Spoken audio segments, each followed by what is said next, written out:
Alors, quatrième cas, ma famille décide pour moi. Aminata, 22 ans, a choisi des études imposées par sa famille. Elle rêve pourtant d'un autre domaine, mais n'ose pas s'opposer au choix de sa famille. On en a parlé plus ou moins à l'entame de nos différents propos. Eh bien, le fait que le choix vienne des autres et non pas de nous. Oui, là, on subit le choix des autres. Oui. Donc, nous sommes en train d'accomplir la mission que les autres nous donnent. Or, cette mission n'est pas forcément, elle peut être effectivement alignée à notre vraie mission de vie. C'est-à-dire que Dieu peut passer par les autres pour essayer de nous conduire dans notre mission de vie.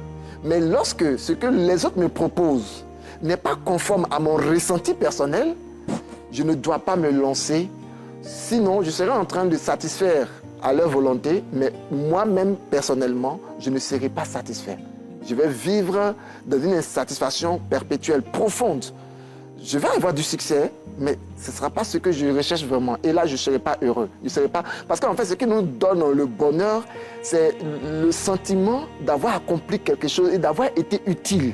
Oui. Mais je peux accomplir des choses pour faire plaisir à des personnes, mais je ne me sens pas comme ayant été utile. Et donc là, c'est vraiment pas conseillé. Donc, dans un premier temps, souvent quand on est encore très jeune, n'est-ce pas, on suit pour faire plaisir, mais à un moment donné, il faut dire stop.